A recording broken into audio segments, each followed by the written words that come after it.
ಓಂ ಶ್ರೀ ಗುರು ಬಸವಲಿಂಗಾಯ ನಮಃ. ಸರ್ವರಲ್ಲಿ ಭಕ್ತಿ ಶರಣಾರ್ಥಿಗಳು. ಇಡೀ ವಿಶ್ವದ ಆದರ್ಶಪ್ರಾಯರಾದಂಥ ಮಹಾತ್ಮ ಗಾಂಧೀಜಿಯವರು ಸತ್ಯ ಅಹಿಂಸೆ ಪ್ರತಿಪಾದಕರಾದಂಥ ಯುಗಪುರುಷರಾದಂಥ ಮಹಾತ್ಮ ಗಾಂಧೀಜಿಯವರು ತಮ್ಮ ಜೀವನದಲ್ಲಿ ಉಪವಾಸದ ಮಹತ್ವವನ್ನು ಅನುಭವಿಸಿದರು. ಇಡೀ ಮನುಕುಲಕ್ಕೆಲ್ಲ ಅವರು ಅದನ್ನು ಬರೀತಾರೆ, ಹೇಳ್ತಾರೆ. ಅದಕ್ಕಾಗಿ ಉಪವಾಸ 21 ದಿವಸಗಟ್ಟಲೆ ಉಪವಾಸ ಮಾಡ್ತಿದ್ರು ಅವರು. ಏನಾದರೂ ವ್ರತ ಸಾಧಿಸಬೇಕಾಯಿತು ಅಂತಂದ್ರೆ ನೋಡ್ರಿ, ತಮ್ಮ ಮೇಲೆ ಅದಕ್ಕೆ ಸತ್ಯಾಗ್ರಹ ಅಂತ, ಸತ್ಯಕ್ಕಾಗಿ ಆಗ್ರಹ, ಸತ್ಯಾಗ್ರಹ ಅಂತ ಬ್ರಿಟಿಷರ ವಿರುದ್ಧ ಮತ್ತು ಏನಾದರೂ ಅನ್ಯಾಯದ ವಿರುದ್ಧ ಇದೇ ಅಸ್ತ್ರವನ್ನು ಅವರು ಪ್ರಯೋಗ ಮಾಡ್ತಾಯಿದ್ರು. ಮತ್ತು ಅದರಲ್ಲಿ ಯಶಸ್ವಿನೂ ಆದ್ರವರು. ಏನು, ಇಡೀ ಸೂರ್ಯ ಮುಳುಗದ ಸಾಮ್ರಾಜ್ಯ ಹೊಂದಿದಂಥ ಬ್ರಿಟಿಷರು ಅಹಿಂಸಾತ್ಮಕವಾಗೇನು, ತಲವಾರಿಲ್ಲ, ಯುದ್ಧ ಇಲ್ಲ, ರಕ್ತಪಾತ ಇಲ್ಲ, ಅವ್ರನ್ನ ಹೊರಗೆ ಹಾಕಬೇಕಾತಂದ್ರೆ ಇದು ಆತ್ಮಬಲದಿಂದ ಅಂದ್ರೆ ಉಪವಾಸದಿಂದ ಮನುಷ್ಯನಿಗೆ ಆತ್ಮಬಲ ಹೆಚ್ಚಕ್ಕದ. ಅದಕ್ಕೆ ಮಹಾತ್ಮ ಗಾಂಧೀಜಿಯವರು ಅವರು ನಡೀತಾ ಇದ್ದರೆ ಕಾನ್ಸ್ಟೇಬಲ್ ಓಡ್ತಾ ಇದ್ರು. ಜೈಲಿನಾಗ ಅವರು ಸ್ವಾತಂತ್ರ್ಯ ಹೋರಾಟದಾಗ ಅವರು ಜೈಲಿನಾಗ ಇದ್ದಾಗ ಅವರು ಬೆಳಗ್ಗೆ ವಾಕಿಂಗ್ ಮಾಡಿರು ಅಂತಂದ್ರೆ ಕಾನ್ಸ್ಟೇಬಲ್ ಅವ್ರ ಜೊತೆಗೆ ಓಡಬೇಕಾಗಿತ್ತು. ಅಂಥ ಬ್ರಿಸ್ಟ್ ವಾಕ್ ಗಾಂಧೀಜಿಯವರು. ಎಂಥ ನೀಳವಾದ ದೇಹ, ಸ್ಕೆಲ್ಟನ್ ಕಂಡಂಗೆ ಕಾಣ್ತಿದ್ರು. ಆದರೆ ಎಂಥ ಆತ್ಮಬಲ ಇತ್ತು, ಎಂಥ ವಿಲ್ ಪವರ್ ಇತ್ತು, ಎಂಥ ಒಂದು ಅವರಲ್ಲಿ ಸಾಮರ್ಥ್ಯ ಇತ್ತು ಅಂತಂದ್ರೆ ಅವ್ರಿಗೆ ಇಡೀ ಏನು ಅಂದ್ಕೊಳ್ತಿದ್ರು, ಏನು ಸಂಕಲ್ಪ ಮಾಡ್ತಿದ್ರು ಅದನ್ನು ಸಾಧಿಸಿಬಿಡ್ತಿದ್ರು. ಇಡೀ ದೇಶಕ್ಕೆ ಸ್ವಾತಂತ್ರ್ಯವನ್ನು ತಂದು ಕೊಟ್ಟರು. ಅದಕ್ಕೆ ಬಹಳ ಕೋಟಿಗಟ್ಟಲೆ ಜನ ಎಲ್ಲ ದುಡ್ದಾರ ಮತ್ತು ಬೇರೆ. ಆದರೆ ಇವ್ರದ್ದು ಪಾತ್ರ ಅದಕ್ಕೆ ಎಲ್ಲೆಲ್ಲೋ ಇದನ್ನು ಭಾಳ ಹಿಂಸೆಯನ್ನು ತಡಿಲಕ್ಕ ಅಲ್ಲಿ ಅಹಿಂಸಾತ್ಮಕವಾಗಿ ಅಲ್ಲಿ ಸತ್ಯಾಗ್ರಹವನ್ನು ಕೈಕೋತಾರ. ಅಂದ್ರೆ ತನ್ನ ದೇಹ ಅಂದ್ರೆ ಮನುಷ್ಯ ಆತ್ಮ ಸಂಯಮದಿಂದ ಎಲ್ಲವನ್ನೂ ಗೆದಿಲಿಕ್ಕೆ ಸಾಧ್ಯದ ಅಂತ ಜಗತ್ತಿಗೆ ತೋರಿಸಿಕೊಟ್ರು. ಆತ್ಮ ಸಂಯಮ ಮಾಡಬೇಕಾಗಿತ್ತು ಅಂತಂದ್ರೆ ನಾವು ಉಪವಾಸ ಅದಕ್ಕೆ ಮೊದಲನೆಯ ಅಸ್ತ್ರ. ಅದಕ್ಕಾಗಿ ಗಾಂಧೀಜಿಯವರನ್ನು ನೋಡ್ರೆ ಇದರ ಎಲ್ಲ ಮಹಾತ್ಮರ ಜೀವನದಾಗೂ ಸಹಿತ ನಾವು ಈ ಉಪವಾಸದ ಇದನ್ನು ನೋಡ್ತೀವಿ, ಎದ್ದು ಕಾಣ್ತದೆ. ಅದಕ್ಕಾಗಿ ಈ ಉಪವಾಸದ ಅರ್ಥ ಏನಪ್ಪ ಅಂತಂದ್ರೆ ಮನುಷ್ಯ ತನ್ನಲ್ಲೇ ತಾನಿರೋದು. ಉಪ ಅಂದ್ರೆ ಸಮೀಪ, ವಾಸ ಅಂದರೆ ಇರೋದು. ಯಾರ ಸಮೀಪಪ್ಪ ಅಂತಂದ್ರೆ ತನ್ನ ಆತ್ಮದ ಸಮೀಪವೇ ಇರೋದು.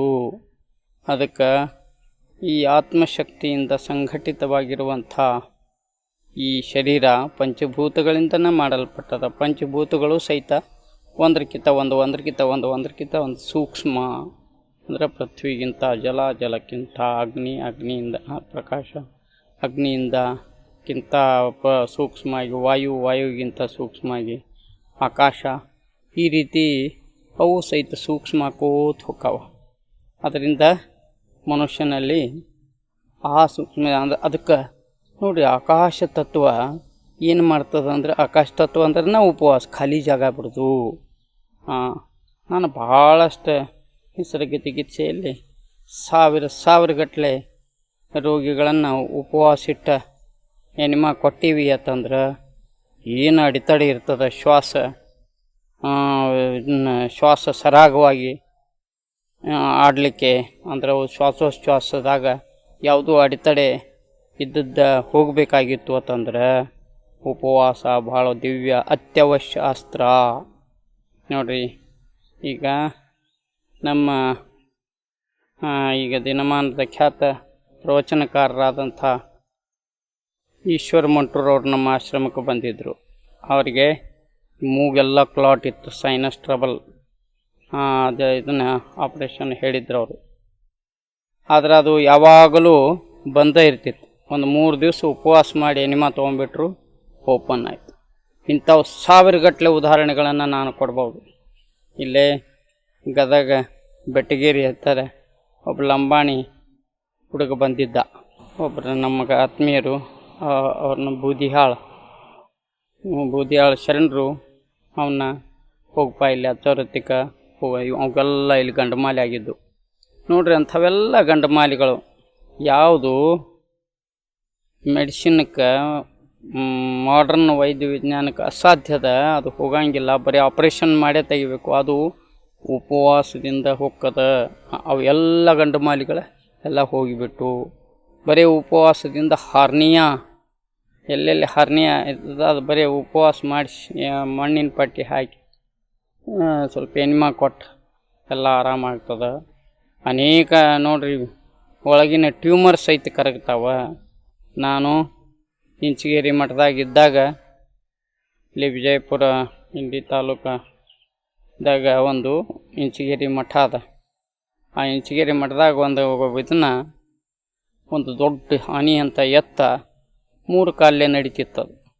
ಆ ಒಂದು ಕಾಲ ಗಂಟಾಗಿ ಪಾಪ ಕಾಲ ಎತ್ತಿ ಅದು ಊರ್ಲಕ್ಕ ಬರ್ತಿದ್ದಿಲ್ಲ. ಅದಕ್ಕೆ ಸ್ವಲ್ಪ ನಾವು ಇದನ್ನು ಹಾಕಿ ಮಣ್ಣಿನ ಪಟ್ಟಿ ಹಾಕಿದ್ದೀವಿ. ಮತ್ತು ನೋಡ್ರಿ ಅದು ಅಂದ್ರೆ ಆಹಾರ ಕೊಡಲಿಲ್ಲ ಅಂತಂದ್ರೆ ಶರೀರ ತಾನ ರಿಪೇರಿ ಮಾಡ್ತದೆ. ಯಾಕಂದ್ರೆ ಶರೀರದಾಗ ಒಂದು ಏನು ಪ್ರತಿರೋಧಕ ಶಕ್ತಿ ಇರ್ತದೆ, ರೋಗ ಪ್ರತಿರೋಧಕ ಶಕ್ತಿ, ಅದು ಉಪವಾಸದಿಂದ ಮಾತ್ರ ಜಾಗೃತಿ ಆಗ್ತದೆ. ಉಪವಾಸದಿಂದ ಜಾಗೃತಿ ಆಯಿತು ಅಂತಂದ್ರೆ ಅದು ಶರೀರವನ್ನು ಗುಣ ಮಾಡ್ತದೆ. ಇದನ್ನು ಗಾಂಧೀಜಿಯವರು ಕಂಡುಕೊಂಡ್ರು. ಅಷ್ಟೇ ಅಲ್ಲ, ಎಲ್ಲ ನಿಸರ್ಗ ಚಿಕಿತ್ಸಕರು ಸಹಿತ ನೋಡಿರಿ, ಯಾವುದು ಎದರಿಂದ ಎಲ್ಲ ಔಷಧಗಳಿಂದ ಮೀರಿ ಅಸಾಧ್ಯ ಆಗ್ತದನೋ ಆವಾಗ ನೀವು ಉಪವಾಸಾಸ್ತ್ರವನ್ನು ಬಳಸಿ ನೋಡ್ರಿ. ಹಿಂಗೆ ಸರಿಯಾಗಿ ವೈಜ್ಞಾನಿಕ ಉಪವಾಸ ಆವಾಗ ಯಾವುದು ಔಷಧಗಳಿಗೆ ಅಸಾಧ್ಯದನೋ ಅದು ಈಗ ಸದ್ಯ ನಮ್ಮ ಮಠದಾಗ ಇಲ್ಲಿ ಬೋನ್ ಮ್ಯಾರೋ ಪೇಷಂಟ್ ನೋಡ್ರಿ, ಬಳ್ಳಾರಿ ಹುಡುಗ ನಿತ್ರಾಣಾಗಿದ್ದ. ಒಬ್ಬ ಅಸಿಸ್ಟೆಂಟ್ ಇಂಜಿನಿಯರ್ KPTCLದಾಗ ಅಸಿಸ್ಟೆಂಟ್ ಇಂಜಿನಿಯರ್ 30 ವರ್ಷ ಹರೆಯದ ಹುಡುಗ. ಅವ ನೋಡ್ರಿ ನಿತ್ರಾಣಾಗಿ ಕಣ್ಣು ಮಂಜಾಗಿ ಮತ್ತು ಸ್ವಲ್ಪ ನಡೆದ್ರೆ ಧಾಪ ಬರ್ತಿತ್ತು. ಅಂಥವ ಬಂದ ಬರೀ ಒಂದು 21 ದಿವಸ 25 ದಿವಸ ಉಪವಾಸ ರಸಹಾರ ಇವತ್ತು ಎಲ್ಲ ಮಾಡಿ ಸ್ವಲ್ಪ ಶರೀರ ಶುದ್ಧೀಕರಣ ಮಾಡಿಬಿಟ್ರೆ ಈಗ 12.6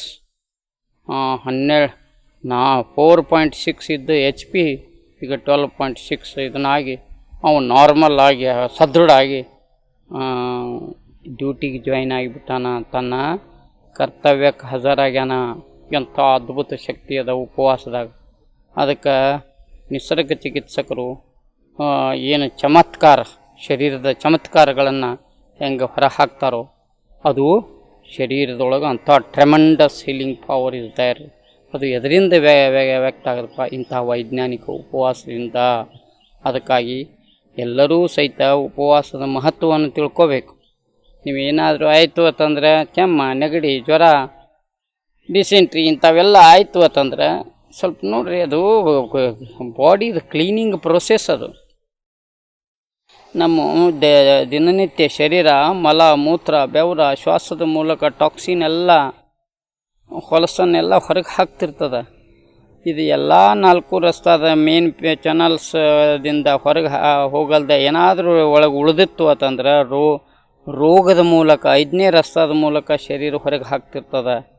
ಆವಾಗ ನೋಡ್ರಿ ಆವಾಗ ಕಾಮ್ ಚಾಲು ರಸ್ತಾ ಬಂದು ಟ್ಯಾಂಕ್ ತೊಳೆಯೋ ಹೊತ್ತಿನಾಗ ಮೇಲೆ ನೀರು ಬಿಡೋದು ಬಂದ್ ಮಾಡ್ತೀವಿ ಮತ್ತು ಕೆಳಗೆಲ್ಲ ಕ್ಲೀನ್ ಮಾಡ್ತೀವಿ. ಹಂಗೆ ನೋಡ್ರಿ ಇಲ್ಲಿಯೂ ಸಹಿತ ಏನು ಮಾಡಬೇಕಪ್ಪ ಅಂತಂದ್ರೆ ನಮಗೆ ಏನೋ ಕೆಮ್ಮ, ನೆಗಡಿ, ಜ್ವರ, ಡಿಸೆಂಟ್ರಿ, ಫೋಡಾಪುನ್ಸಿ ಅಂದರೆ ಗುಳ್ಳೆ ಹೇಳೋದು, ಇಂಥವು ಯಾವಾದರೂ ಅಕ್ಯೂಟ್ ಡಿಸೀಸ್ ಅಂತಾರೆ. ಈ ತೀವ್ರ ರೋಗಗಳಾದಾಗ ಪಟ್ನ ಮನುಷ್ಯ ಎಲ್ಲ ಆಹಾರವನ್ನು ಊಟ ಮಾಡೋದು ಬಿಟ್ಟು ಸ್ವಲ್ಪ ರಸಾಹಾರ ಅಂದ್ರೆ ಎಳ್ನೀರೋ ಮಜ್ಜಿಗೆಯೋ ಇಂಥವು ಏನಾದರೂ ತೊಗೊಂಡ ಸ್ವಲ್ಪ ಸೂಕ್ತವಾದ ರಸಾಹಾರವನ್ನು ತೊಗೊಂಡ ಒಂದು 2-3 ದಿವಸದಾಗ ಅದನ್ನು ಕ್ಲೀನ್ ಮಾಡ್ಕೊಂಡ್ಬಿಟ್ಟಿವಿ ಅಂತಂದ್ರೆ ಆಗ ರೋಗದ ಬೇರೆನ ಹೋಗಿಬಿಡ್ತದೆ. ಇಲ್ಲಪ್ಪ ಅದನ್ನು ಮಾಡ್ರನ್ ಔಷಧ ತೊಗೊಂಡು ಅಲ್ಲೇ ಒಣಗಿಸಿಟ್ಟಿವಿ ಅಂತಂದ್ರೆ ಮೇಲೆ ಇದನ್ನು ಪುನರಾವರ್ತಿಸೋದ್ರಿಂದ ಏನಾಗ್ತದೆ ಅಂದ್ರೆ ಮುಂದೆ ಅಸ್ತಮ ಆಗಿಬಿಡ್ತದೆ. ಅದಕ್ಕಾಗಿ ಈ ವಿಜ್ಞಾನವನ್ನು ತಿಳ್ಕೋಬೇಕು. ಶರೀರ ಏನು ಮಾಡ್ತಿತ್ತು, ಕ್ಲೀನಿಂಗ್ ಮಾಡ್ತಿತ್ತು, ಅದರ ಕ್ಲೀನಿಂಗ್ ಪ್ರೊಸೆಸ್ಗೆ ನಾವು ಅಡೆತಡೆ ಮಾಡಿಬಿಟ್ಟಿವಿ. ಅದಕ್ಕೆ ಉಪವಾಸ ಕ್ಲೀನಿಂಗ್ ಪ್ರೊಸೆಸ್ಗೆ ಹೆಲ್ಪ್ ಮಾಡ್ತದೆ. ಅದಕ್ಕೆ ಶರೀರವನ್ನು ಒಳಗಿನಿಂದ ತೊಳಿತದೆ, ಸ್ವಚ್ಛ ಮಾಡ್ತದೆ. ಅದಕ್ಕಾಗಿ ಸ್ನಾನ ಇದರ ಮೂಲಕ ಹೊರಗಿನಿಂದ ಸ್ಟೀಮ್ ಬಾತು ಇಂಥವ ಮೂಲಕ ಹೊರಗಿನಿಂದ ಶರೀರವನ್ನು ನಾವು ಕ್ಲೀನ್ ಮಾಡ್ಬೋದು. ಅದಕ್ಕೆ ಶರೀರ ಒಳಗೂ ಹೊರಗೂ ಇದನ್ನಾಗೋದು ಉಪವಾಸದಿಂದ.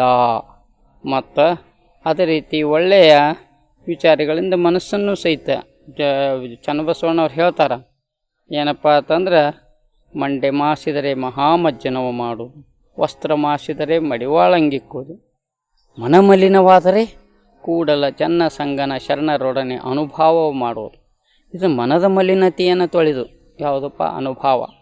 ಶರಣರ ಜೊತೆಗೆ ಚಿಂತನೆ ಮಾಡ್ರೆ ಮನದ ಮಲಿನತೆ ಹೊಕ್ಕದ. ಮತ್ತು ನೀರು ವಿಭೂತಿ ಇತ್ಯಾದಿಗಳಿಂದ ಈ ಶರೀರದ ಮಲಿನತೆ ಕಡಿಮೆ ಆಗ್ತದೆ. ಅದಕ್ಕೆ ಶರೀರದಿಂದ ಹೊಲಸನ್ನು ಹೊರಗೆ ಹಾಕುವಂಥ ಒಂದು ಒಳ್ಳೆಯ ಕ್ರಿಯೆ ಯಾವುದಪ್ಪ ಅಂತಂದ್ರೆ ಉಪವಾಸ. ಆಮೇಲೆ ಕೆ ಲಕ್ಷ್ಮಣ ಶರ್ಮಾ ಅಂತ ಪ್ರಾಕ್ಟಿಕಲ್ ನೇಚರ್ ಕ್ಯೂರ್ ಅಂಥೇಳಿ ಒಂದು ಭಾಳ ಚಂದ ನಿಸರ್ಗ ಚಿಕಿತ್ಸಕರಿಗೆ ಒಂದು ಟೆಕ್ಸ್ಟ್ ಇದ್ದಂಗೆ ಅದ. ಅದಕ್ಕೆ ಅವರು ಬರೀತಾರೆ.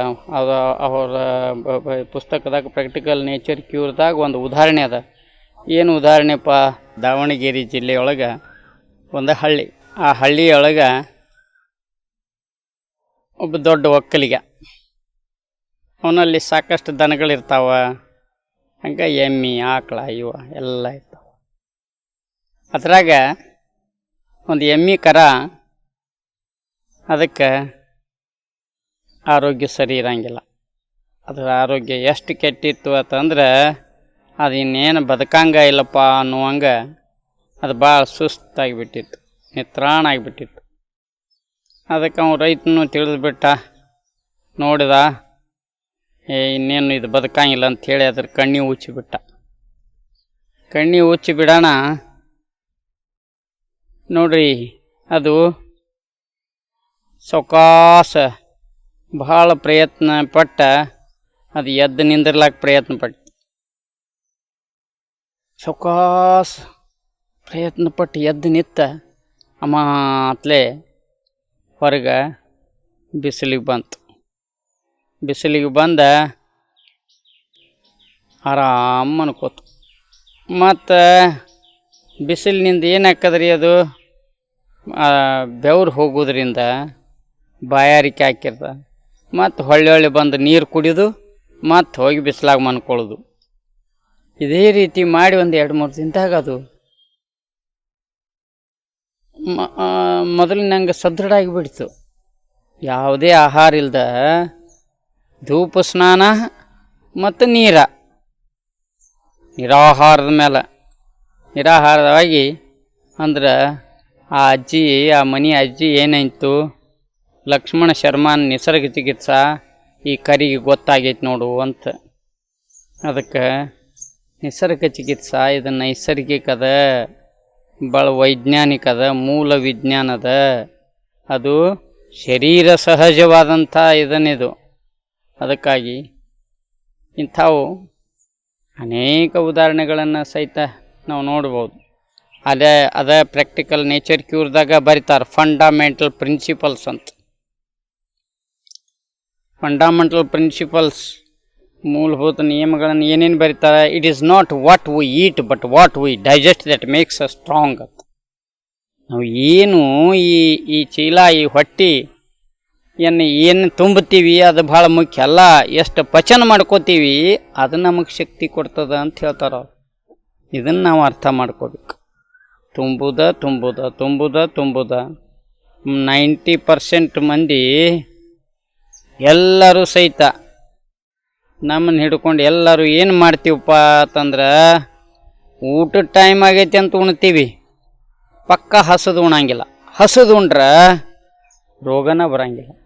ಭೂಕ್ ಲಗನೆ ಪರ್ ಖಾಯಿಯೇ ಅಂತ ನೋಡ್ರಿ, ಒಂದು ವಿನಯ ಪತ್ರಿಕಾ ಅಂತ ಬರ್ತದ. ಅದ್ರಾಗ ಭೂಕ್ ಕಾ ಮಸಾಲ ಲಗಾವ್, ಈ ಚಟಪಟ ಇದನ್ನು ಆ ಬ್ರ್ಯಾಂಡದು ಈ ಬ್ರ್ಯಾಂಡದು ಮಸಾಲ ಇದ ಅವು ಉಪಯೋಗ ಮಾಡೋಕ್ಕಂತ ಭೂಕ್ ಹಸಿವಿ ಅನ್ನೋದು ಮನುಷ್ಯನಿಗೆ ಒಂದು ದೊಡ್ಡ ವರದಾನ. ಅದು 90% ಜನರಿಗೆ ನ್ಯಾಚುರಲ್ ಸರಿಯಾದ ಹಸಿವಿನ ಗೊತ್ತಿಲ್ಲ. ಯಾಕೆ? ಉಪವಾಸನ ಮಾಡಂಗಿಲ್ಲ. ಒಂದು ಸ್ವಲ್ಪ ತಡೆದ್ರೆ, ತಾಳ್ಮೆ ಸ್ವಲ್ಪ ತಡೆದ್ರೆ ಒಮ್ಮೆ ಉಂಡ ಮೇಲೆ 8 ತಾಸು ಏನನ್ನು ತಗೋಬಾರ್ದು. ನೀರು ಬರೀ ಪಚನಕ್ಕೆ ಸಹಕಾರಿಯಾದಂಥ ನೀರು ಮಾತ್ರ ತಗೊಳ್ತಾ ಇರಬೇಕು. ಇದರಿಂದ ಏನಾಗ್ತದೆ, ಅದಕ್ಕೆ ಸರಿಯಾಗಿ ಪಚನ ಆಗ್ಲಕ್ಕ ಒಂದು ಅವಕಾಶ ಕೊಟ್ಟಂಗೆ ಆಗ್ತದೆ. ಇರಲಿಲ್ಲ ಅಂದ್ರೆ ಏನಾಗ್ತದ, ನೀವು ಒಂದು ಅನ್ನ ಕುದಿಲಾಕ ಇಟ್ಟಿರ್ತೀರಿ, ಅದರ ಇದನ್ನು ಸ್ವಲ್ಪ ಹೊತ್ತಾಗೋಣ ಮತ್ತಷ್ಟು ಅಕ್ಕಿ ಹಾಕಿ ಮತ್ತಷ್ಟು ನೀರು ಹಾಕಿರಿ, ಅದು ಹೆಂಗೆ ಸರಿ ಇದನ್ನು ಹಾಕದ, ಅದಕ್ಕೆ ಇಡೀ ಅನ್ನನ ಕೆಟ್ಟು ಹೋಗ್ತದೆ. ಹಂಗೆ ನೋಡ್ರಿ, ನಾವು ಒಮ್ಮೆ ಉಂಡ ಮೇಲೆ ಅದು ಸರಿಯಾಗಿ ಪಚನ ಆಗೋ ತನಕ ಮತ್ತೊಂದು ಆಹಾರವನ್ನು ಹಾಕಬಾರ್ದು, ಬರೀ ನೀರು ಕೊಡ್ತಾ ಇರಬೇಕು. ಅದಕ್ಕೆ ಉಪವಾಸ ಶರೀರಕ್ಕೆ ತನ್ನ ಇದನ್ನೆಲ್ಲ ಏನು ಒಳಗಿನ ಕೆಲಸಗಳನ್ನೆಲ್ಲ ಪಚನ ಶಕ್ತಿ ಆಗಲಿ, ನಿಷ್ಕಾಸನ ಆಗಲಿ, ಅದನ್ನು ಸ್ವಚ್ಛ ಮಾಡೋದಾಗಲಿ, ಮತ್ತು ಅದನ್ನೆಲ್ಲ ರಕ್ತಗತವಾಗಿ ಮಾಡೋದಾಗಲಿ ಅದಕ್ಕೆ ಅವಕಾಶ ಕೊಟ್ಟಂಗೆ. ಅದಕ್ಕೆ ನಾವು ಸಮಯವನ್ನು ಕೊಡಬೇಕು. ಇದರ ವಿಜ್ಞಾನವನ್ನು ಅಂದರೆ ಈ ಹೊಟ್ಟೆಯನ್ನು ಅರ್ಥ ಮಾಡ್ಕೊಂಡಿವಿ, ಒಳಗಿನ ಜೀರ್ಣಾಂಗಗಳನ್ನು ಇದನ್ನು ಶಕ್ತಿಯನ್ನು ಅಥವಾ ಕೆಲಸವನ್ನು ಅವರ ಸಾಮರ್ಥ್ಯವನ್ನು ನಾವು ಅರ್ಥ ಮಾಡ್ಕೊಂಡೀವಿ ಅಂತಂದ್ರೆ ನಮಗೆ ಶಕ್ತಿ ಯಾವಾಗ ಸಿಗ್ತದೆ ಅಂದ್ರೆ ಆ ಆಹಾರ ಪಚನ ಆದಾಗ ಮಾತ್ರ ಶಕ್ತಿ ಸಿಗ್ತದೆ. ಬರೀ ಉಂಡ್ರೆ ಶಕ್ತಿ ಸಿಗಂಗಿಲ್ಲ. ಬರೀ ಉಣ್ಣೋದೊಂದೇನು ಮಾಡ್ತಿರ್ತೀವ ಅದು ಆಹಾರವನ್ನು. ಅದಕ್ಕಾಗಿ ನಾವು ಬರೀ ಉಣ್ಣೋದನ್ನು ಸ್ವಲ್ಪ ಸಾವಧಾನದಿಂದ, ಸ್ವಲ್ಪ ಎತ್ತರದಿಂದ ಅದು ಪಚನ ಉಂಡ ಆಹಾರ ಪಚನ ಆಗೈತೋ ಇಲ್ಲೋ ಅದನ್ನು ಸಹ ನಾವು ನೋಡ್ತಾ ಹೋದೀವಿ ಅಂತಂದ್ರೆ ಆವಾಗ ಉಪವಾಸದ ಮಹತ್ವ ಗೊತ್ತಾಗ್ತದ. ಅದಕ್ಕಾಗಿ ಶರಣರು, ಸಂತರು, ಮಹಾತ್ಮರು, ದಾಸರು, ಎಲ್ಲ ಋಷಿ ಮುನಿಗಳು ಏನು ಇತ್ತಿತ್ತಲಾಗೆ ಯುಗಪುರುಷ ಗಾಂಧೀಜಿ ಅನುಯಾಯಿಗಳು, ಇನ್ನೂ ಎಷ್ಟೋ ಜನ ತಜ್ಞರು, ಮಹಾತ್ಮರು, ಅನೇಕ ಜನ ಸ್ವಾನುಭಾವಿಗಳು, ಬಹಳಷ್ಟು ಜನ ಇದನ್ನು ತಮ್ಮ ಶರೀರದ ಮೇಲೆ ಪ್ರಯೋಗ ಮಾಡಿ ನೋಡ್ರಿ. ಬಂಕಿಮ್ ಚಂದ್ರ ಚಟರ್ಜಿ ಅಂತ ಹೇಳಿ ಅದನ್ನು ಅವರ ಹೆಂಡತಿ ಇದನ್ನು ತಂದು ಕೊಡ್ತಾರೆ. ದಶಹರಿ ಒಳ್ಳೆಯ ಜಾತಿಯ ಮಾವಿನ ಹಣ್ಣನ್ನು ಹಿಂಗೆ ಕಟ್ ಮಾಡಿ ತಂದು ಅವ್ರು ಮುಂದಿಡ್ತಾರೆ. 1-2 ಪೀಸ್ ಅಷ್ಟೇ, 2 ತುಂಡುಗಳನ್ನು ಅಷ್ಟೇ ಹಿಂಗೆ ನೋಡಿ ಸರಿಸಿಡ್ತಾರೆ. ಯಾಕ್ರಿ ಆರಾಮಿಲ್ಲನಂತ. ಏಕಂ ಸ್ವಾದಂ ನಹಿ ಭುಂಜಿತ್ತಂತ. ಅದಕ್ಕೆ ಶರಣರು ದಾಸೋಹ ಪದ್ಧತಿಯನ್ನು ತಂದರು. ದಾಸೋಹ ಅಂದ್ರೆ ಹಂಚಿ ಉಣ್ಣೋದು, ಎಲ್ಲರಿಗೂ ಹಂಚಿ ಆಮೇಲೆ ಶೇಷ ಪ್ರಸಾದವನ್ನು ಉಣ್ಣೋದು. ಇದ್ರಾಗ ಉಪವಾಸನೂ ಹಾಸೋಹಕ್ಕಾಗ್ಯದ. ಅದಕ್ಕೆ ಸಂಯಮ. ಅತಿಥಿಗಳ ಮೊದಲಿನಿಂದ ಭಾರತೀಯ ಪರಂಪರೆಯಲ್ಲಿ ಬರ್ತದೆ, ಅತಿಥಿಗಳ ಎಲ್ಲ ಉಣ್ಣು ತನಕ ಉಣಬಾರ್ದು ಅಂತ. ಈ ರೀತಿ ಅನೇಕ ವ್ರತಗಳನ್ನು ಸಹಿತ ನಾವು ನೋಡ್ತೀವಿ. ಅಲ್ಲಿ ಎಲ್ಲರ ಎದುರಾಗ ಒಂದು ಪವಿತ್ರ ಜೀವನದೊಳಗೆ ಅಥವಾ ಸಾಧನಾಮಯ ಜೀವನದಾಗ, ಸಾಧಕರ ಜೀವನದಾಗ ಇದನ್ನು ಉಪವಾಸ ಹಾಸುಹೊಕ್ಕಾಗ್ಯದ. ಅದಕ್ಕಾಗಿ ಎಲ್ಲ ರೋಗಗಳನ್ನು ತೆಗಿಲಾಕ ನೋಡ್ರಿ. ಮತ್ತು ಯೋಗ ಸಾಧಿಸಬೇಕಾದರೂ ಸಹಿತ ಸಂಯಮ ಬೇಕು ಅಂತಂತಾರೆ ಅವ್ರು. ಅತಿ ಹಿತವಾದ ಮಿತಾಹಾರ, ಮಿತನಿದ್ರೆ, ಮಿತವಾಕು ಅಂತ ಶರಣರು ಹೇಳ್ತಾರೆ ತಮ್ಮ ವಚನದಾಗ. ಅಂದ್ರೆ ಮಿತವಾದಂಥ ಆಹಾರ ಅಂತಂದ್ರೆ ಅದು ಉಪವಾಸ. ಅದಕ್ಕೆ ನಾವು ನಿಸರ್ಗ ಚಿಕಿತ್ಸೆದೊಳಗೆ ಇದನ್ನು ಬಳಸ್ಕೋತೀವಿ. ಏನು ಇಡೀ ಪರಂಪರಾಗತವಾಗಿ ಸಂತರು, ಶರಣರು, ಋಷಿಮುನಿಗಳು, ಗಾಂಧೀಜಿಯವರು ಇದೇನು ಇದನ್ನು ನಡ್ಕೊಂಡು ಬಂದದ, ಅವರೆಲ್ಲ ಏನು ಅನುಭವಿಸ್ಯಾರ ಅದನ್ನು ನಾವು ಇಲ್ಲೇ ನಿಸರ್ಗ ಚಿಕಿತ್ಸೆಯಲ್ಲಿ ಅದನ್ನು ಪ್ರಯೋಗಕ್ಕೆ ತರ್ತೀವಿ. ಅದಕ್ಕೆ ಜನರಿಗೆ ಬಂದಂತಹ ಜನರಿಗೆ, ಕೆಲವು ಜನರಿಗೆ ಏನಿರ್ತದೆ ಉಪವಾಸ ಮಾಡ್ಲಿಕ್ಕೆ ಸಾಧ್ಯನೇ ಇರ್ತಿರಂಗಿಲ್ಲ, ಅವರಿಗೆ ಫಲಹಾರೋ ರಸಹಾರೋ ಕೊಟ್ಟು ಉಪವಾಸ ಮಾಡಿಸ್ತೀವಿ. ಸ್ವಲ್ಪ ಸಮಯ ಹೆಚ್ಚು ತಗೋತದೆ ಅಷ್ಟೇ. ಅದಕ್ಕೆ ರಸಹಾರದ ಮೂಲಕ ಆಗಲಿ ಮತ್ತು ಫಲಹಾರದ ಮೂಲಕ ಆಗಲಿ, ಅದು ಆಗಲಿಲ್ಲ ಕೆಲವೊಬ್ಬರಿಗೆ ಹಸಿವೆ ತಡ್ಕೊಳಕ್ಕಾಗಲ್ಲ, ಅವರಿಗೆ ಮೊಳಕೆ ಬಂದ ಕಾಳು ಮೇಲೆ ಇರ್ತೀವಿ ನೋಡಿರಿ. ಹಿಂದ್ ಕೇಸರಿ ಒಬ್ಬರು ಸತ್ಪಾಲ್ ಸಿಂಗ್ ಹಿಂದ್ ಕೇಸರಿ ಬರೀ ಮೊಳಕೆ ಬಂದ ಕಾಳು ಮೇಲೆ ಇರ್ತಿದ್ರು ಅವರು. ಇಂಥ ಏನು ಇಡೀ ಭಾರತದ ಶ್ರೇಷ್ಠ ಕುಸ್ತಿಪಟುವಾಗಿದ್ದರು. ಅದಕ್ಕಾಗಿ ಸಕ್ರಿಯೊಳಗೆ ಭಾಳ ದೊಡ್ಡ ಶಕ್ತಿ ಅದ ಅಂತೇನು ನಮ್ಮಲ್ಲಿ ಒಂದು ಭ್ರಮ ಅದ, ಅದನ್ನು ತೆಗೆದ ಇವು ಎಲ್ಲ ವ್ಯಂಜನಗಳಿಂದ ಏನಾಕದ, ಉಪ್ಪಿನಕಾಯೋ ಅದು ಇದು ಏನೇನೇನ್ರಿ ಅದನ್ನು ನಂದಿಸಲಿಕ್ಕೆ ಜೊತೆಗೆ ಅದನ್ನು ಜೊತೆಗಿಟ್ಟು ಹೆಚ್ಚು ಓವರ್ ಈಟಿಂಗ್ ಮಾಡಿ ಹೊಟ್ಟೆ ಕೆಡಿಸಿಕೊಳ್ಳೋದಕ್ಕಿಂತ ಸಾದಾ ಆಹಾರ ಮತ್ತು ಸಿಂಪಲ್ ಲಿವಿಂಗ್, ಸ್ವಲ್ಪ ಉನ್ನತ ವಿಚಾರ, ಇವು ಥರನ ಇದನ್ನು ಮಾಡಿದ್ದಾದ್ರೆ ನಮ್ಮ ವೈಯಕ್ತಿಕ ಸಮಸ್ಯೆಗಳು ಸಹಿತ ದೂರ ಆಕ್ಕವ. ಯಾಕಂದ್ರೆ ಹಿತಮಿತವಾದ ಆಹಾರದಿಂದ ಏನಾಗ್ತದೆ, ಶರೀರ ಶುದ್ಧಿ ಆಗ್ತದೆ. ಶರೀರ ಶುದ್ಧಿ ಆಯಿತು ಅಂತಂದ್ರೆ ಶರಣರ ಸತ್ಸಂಗದಿಂದ ಮನಸ್ಸು ಶುದ್ಧಿ ಆಗ್ತದೆ. ತನು ಮನ ಶುದ್ಧಿ ಆಯಿತು ಅಂತಂದ್ರೆ ತನು ಶುಚಿ, ಮನಃಶುಚಿಯಿಂದ ಏನಾಗ್ತದೆ, ಭಾವಶುಚಿ ಆಗ್ತದ. ಅದಕ್ಕೆ ಆತ್ಮಶುದ್ಧಿ ಆವಾಗ ಮನುಷ್ಯನಿಗೆ ಆತ್ಮಬಲ, ಎಲ್ಲ ಬಲದೊಳಗೆ ಆತ್ಮಬಲ ಶ್ರೇಷ್ಠವಾದದ್ದು. ಅದಕ್ಕಾಗಿ ಮನುಷ್ಯನಿಗೆ ಆತ್ಮಬಲ ಸಮೃದ್ಧ ಆಗಬೇಕಾಗಿತ್ತು ಅಂದ್ರೆ, ಆತ್ಮಬಲ ಹೆಚ್ಚಾಗಬೇಕಾಗಿತ್ತು ಅಂದ್ರೆ ತನು ಮನದ ಬಲವನ್ನು ಉಪವಾಸದಿಂದ ಹೆಚ್ಚು ಮಾಡಿಕೊಂಡು, ವೈಜ್ಞಾನಿಕ ಸರಿಯಾದ ರೀತಿಯಿಂದ ಉಪವಾಸವನ್ನು ಹೆಚ್ಚು ಮಾಡಿಕೊಂಡ ಎಲ್ಲ ಸಾಧಕರು, ಭಾಳಷ್ಟು ಜನ ಈಗೆಲ್ಲ ನಾವು ನೋಡ್ತೀವಿ. ಭಾರತದ ಹಿಮಾಲಯದ ತಪ್ಪಲಲ್ಲಿ, ಅನೇಕ ಗುಡ್ಡಗಾಡುಗಳಲ್ಲಿ ಅನೇಕ ಜನ ಸಾಧಕರು ನೂರಾರು ವರ್ಷ. ಮೊನ್ನೆ ಯೋಗ ರತ್ನ ಅವಾರ್ಡ್ ತೊಗೊಳಕ್ಕೆ ಹೋದಾಗ ಒಬ್ಬರು ವಾರಣಾಸಿಯಿಂದ ಬಂದಿದ್ದರು. ಅವರು ಎಷ್ಟು 120 ವರ್ಷ, 130 ವರ್ಷ, ಭಾಳಷ್ಟು ಜನ ಕಡಿಮೆ ಆಹಾರ ಮೇಲೆ ಇರ್ತಾರೆ. ಎಷ್ಟೋ ಜನ ಋಷಿಮುನಿಗಳು 500-600 ವರ್ಷ ಬದುಕ್ಯಾರ. ಅದಕ್ಕೆ ನೋಡ್ರಿ, ಇತಿಹಾಸದಾಗ ಚಾಂಗದೇವ್ರನ್ನ ಇದನ್ನು ನೋಡ್ತೀವಿ ನಾವು. 1400 ವರ್ಷ ಏನೋ ಕುಂಭಕ್ಕೆ ಇದನ್ನು ಮಾಡ್ಕೊಂಡು ಗವಿಯೊಳಗೆ ಕುಂಡಿರ್ತಿದ್ರು ಅವರು. ಹಿಂಗೆ ನಾಥಪಂಥಿ ಜನ ಎಲ್ಲರೂ ಸಹಿತ 12 ವರ್ಷಗಟ್ಟಲೆ ಗವಿಯೊಳಗೆ ಹೋಗಿ ಕಾಯವನ್ನು ವಜ್ರಕಾಯವನ್ನಾಗಿ ಮಾಡ್ತಿದ್ರು ಅವರು. ಬರೀ ತಿಂದು ಮಾಡ್ತಿದ್ದಿಲ್ಲ, ಅದನ್ನು ಉಪವಾಸದ ಸಾಧನೆಯಿಂದ, ಹಠಯೋಗ ಅಂತಾರೆ, ಹಠಯೋಗದ ಸಾಧನೆಯಿಂದ ಆ ಪ್ರಾಣಶಕ್ತಿಯನ್ನು ನಿಯಂತ್ರಣ ಮಾಡಿ ಅದ್ಭುತವಾದ ಶಕ್ತಿಯನ್ನು ಶರೀರಕ್ಕೆ, ಅದಕ್ಕೆ ಆಹಾರದಿಂದನೇ ಶಕ್ತಿ ಬರ್ತೈತೆ ಅನ್ನೋದು ಭ್ರಮೆ. ಅದು ಅದಕ್ಕೆ ಶರಣರಾಗಲಿ, ಮಹಾತ್ಮರಾಗಲಿ, ಸಂತರಾಗಲಿ, ನಿಸರ್ಗ ಚಿಕಿತ್ಸಕರಾಗಲಿ ಅದನ್ನು ನಮಗೆ ಮನವರಿಕೆ ಮಾಡಿಕೊಡ್ತಾರೆ. ನಾವು ಅವ್ರ ಸತ್ಸಂಗದಾಗ ಬಂದು ಇದನ್ನು ತಿಳ್ಕೊಳ್ಳೋದು ಪ್ರಯತ್ನ ಮಾಡಬೇಕು. ಇರಲಿಲ್ಲ ಅಂದ್ರೆ ಸುಮ್ಮನೆ ಏನೋ ಹೋಗೋದು, ವಿಷಕಾರಿ ಔಷಧಗಳನ್ನು ಹಾಕಿ ನಾವು ರೋಗ ಗುಣ ಮಾಡ್ಕೋತೀವಿ ಅನ್ನುವಂಥ ಒಂದು ಭ್ರಮೆ ಏನದ ಈಗಿನ ಆಧುನಿಕ ಜಗತ್ತಿನ ಭ್ರಮೆ. ಅದರಿಂದ ಸೈಡ್ ಎಫೆಕ್ಟ್ಸ್ ಹೆಚ್ಚಾಗಿ ಮನುಷ್ಯ ತನ್ನ ಆರೋಗ್ಯವನ್ನು ಕೆಡಿಸಿಕೊಂಡ ಭಾಳ ಸಾವಿನತ್ತ ತನ್ನ ಪಯಣವನ್ನು ಏನು ಮಾಡ್ತಾ ಇದ್ದಾನೆ. ಅದನ್ನು ಎಚ್ಚರಾಗಿ ದೀರ್ಘಾಯುಷಿಯಾಗಿ ಯಾವಾಗ ಬಾಳಲಕ್ಕೆ ಸಾಧ್ಯದ, ಶ್ವಾಸ ಪರಸೂರತಿ ಕರ್ಜಾಯ್ ಅಂದ್ರೆ ದೀರ್ಘ ಶ್ವಾಸೋಚ್ಛ್ವಾಸ ಆಗಬೇಕಾಗಿತ್ತು ಅಂತಂದರೆ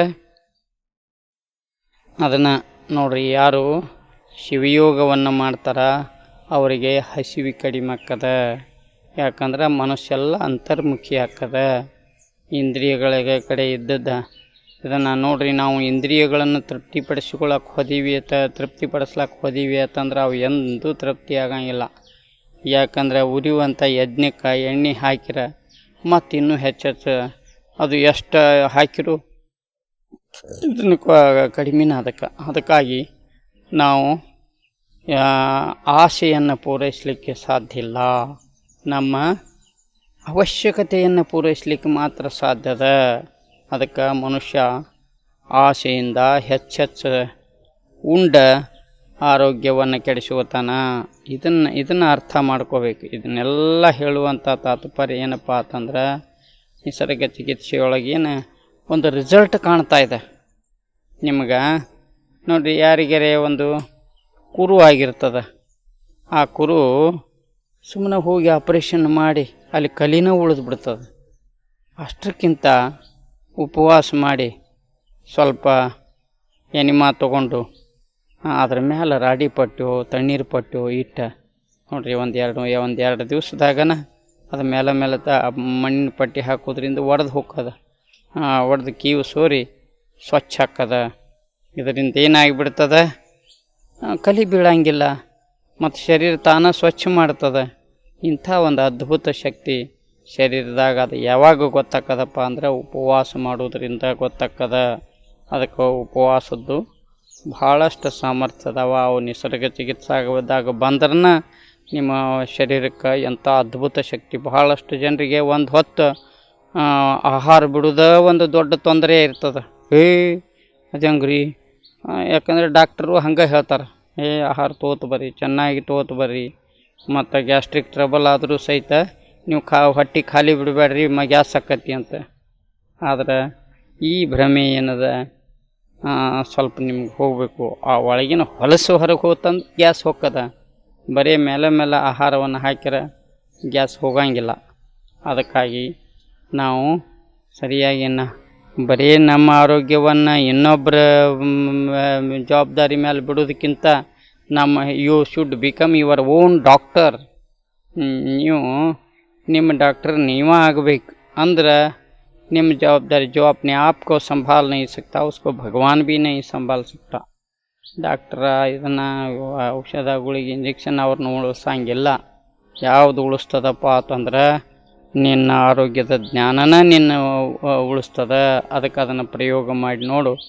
ಅದಕ್ಕೆ ಒಮ್ಮೆ ನಿಸರ್ಗ ಚಿಕಿತ್ಸಾ ಕೇಂದ್ರಕ್ಕೆ ಬಂದ್ರಿ ಅಂತಂದ್ರೆ ಆವಾಗ ತಜ್ಞರ ಮಾರ್ಗದರ್ಶನದಲ್ಲಿ ನೀವು ನಿಮಗೆ ಅನೇಕ ವರ್ಷಗಳಿಂದ ಲಕ್ಷಗಟ್ಟಲೆ ಖರ್ಚು ಮಾಡಿರ್ತೀರಿ, ಆರಾಮಾಗಲ್ದು. ಈಗ ಬರೀ ಒಂದು 10 ದಿವಸ ಉಪವಾಸ ಮಾಡಿರಿ ಅಂದ್ರೆ, ಈ ಮಾರ್ಗದಾಗ ನಾನು ಸ್ವಲ್ಪ ಸಾಗಿನಿ ಅಂತಂದ್ರೆ ನಾನು ರೋಗನ ಗುಣ ಮಾಡ್ಕೋಬೇಕು ಅನ್ನುವಂಥ ಕಾನ್ಫಿಡೆನ್ಸ್, ಆತ್ಮವಿಶ್ವಾಸ ಹುಟ್ಟುತ್ತದೆ. ಅದರಾಗ ವಿಜಯ ಮಹಾಂತ ತೀರ್ಥ ಬಹಳ ನಿಸರ್ಗದ ಮಡಿಲಲ್ಲೇ ನಿಸರ್ಗ ಚಿಕಿತ್ಸೆ. ನಾನು ಯೋನ್ಯಾಕ್ ಅಂಥೇಳಿ ಬೆಂಗಳೂರಿನ ಒಂದು ಇದಕ್ಕೆ ಹೋಗಿದ್ದೆ, ಇಂಟರ್ನ್ಯಾಷನಲ್ ಒಂದು ಇದನ್ನದು ಸೆಮಿನಾರ. ಅಲ್ಲಿ ಹೋಗಿದ್ದೀವಿ. ಅಲ್ಲಿ ನಮ್ಮ ಡಾಕ್ಟರ್ MG ಮುಳುಕೂರು ಅವ್ರು ಹಚ್ಚಿದ್ರು, ನಿಸರ್ಗದ ಮಡಿಲಲ್ಲಿ ನಿಸರ್ಗ ಚಿಕಿತ್ಸೆ, ವಿಜಯ ಮಹಾಂತ ತೀರ್ಥ, ಶಿರೂರು, ಬಾಗಲಕೋಟ್ ಅಂತ. ಅಂದ್ರೆ ಇಂಥ ಅದ್ಭುತವಾದಂಥ ಇಲ್ಲೊಂದು ಏನು ಇದನ್ನದಪ್ಪ, ವಿಜಯ ಮಹಾಂತ ಶಿವಯೋಗಿಗಳ ಇದು ತಪೋಭೂಮಿ. ಇಲ್ಲಿ ಜಲ, ಇಲ್ಲಿ ಈ ನೆಲ, ಈ ಜಲ, ಇಲ್ಲಿ ಹವಾ, ಇಲ್ಲಿ ಪರಿಸರ ಭಾಳ ಅದ್ಭುತವಾದಂಥ ದಿವ್ಯದ. ಯಾಕಂದ್ರೆ ಯಾವುದು ಕಪ್ಪತ್ತು ಗುಡ್ಡಗತ್ತಲೆ ನ್ಯಾಚುರಲ್ ಮೆಡಿಸಿನ್ಸ್ ಎಲ್ಲ ಇಲ್ಲಿ ಸಿಗ್ತಾವ. ವಿಜಯ ಮಹಾಂತ ಪರಮ ತಪಸ್ವಿ ವಿಜಯ ಮಹಾಂತ ಶಿವಯೋಗಿಗಳ ತೋರಿಸಿದ ಒಂದು ಪವಾಡ ಸ್ಥಾನದ ಇಲ್ಲಿ. ಯಾವುದಪ್ಪ ಅಂದ್ರೆ ವಿಜಯ ಮಹಾಂತ ತೀರ್ಥ, ಅಥವಾ ಹಳ್ಳಿ ಜನ ಎಲ್ಲ ಅದಕ್ಕೆ ವರ್ತಿ ಕಟ್ಟೆ ಅಂತಾರೆ. ವರ್ತಿ ಕಟ್ಟೆ ಅಂತಂದ್ರೆ ಹೊಳ್ಯಾನ ವರ್ತಿ ಬಂದಂಗೆ 2 ಶಲಿಗಳು ಬರ್ತಾವೆ ಅದ್ರಾಗ. ಅದಕ್ಕೆ ವಿಜಯ ಮಹಾಂತ ಶಿವಯೋಗಿಗಳು ತೋರ್ಸ್ಯಾರಂಥೇಳಿ ನಾವು ವಿಜಯ ಮಹಾಂತ ತೀರ್ಥ ಅಂತ ಬೋರ್ಡ್ ಹಾಕಿದ್ದೀವಿ. ಅದಕ್ಕೆ ವಿಜಯ ಮಹಾಂತನ ಭಕ್ತರೆಲ್ಲ ಭಾಳ ಸದ್ಭಕ್ತಿಯಿಂದ ಬಂದು ಅದರ ನೀರೆಲ್ಲ ಅದು ಒಳ್ಳೆ ಮಿನರಲ್ ವಾಟರ್ ಅದ. ಅದಕ್ಕೆ ವಿಜಯ ಮಹಂತ ತೀರ್ಥಕ್ಕೆ ತಾವೆಲ್ಲ ಒಮ್ಮೆ ಭೇಟಿಯನ್ನು ದರ್ಶನವನ್ನು ಕೊಟ್ರಿ ಅಂತಂದ್ರೆ ನಿಮ್ಮ ಜನ್ಮ ಪಾವನ ಎಲ್ಲರಿಗೂ ಶರಣಾರ್ಥಿಗಳು.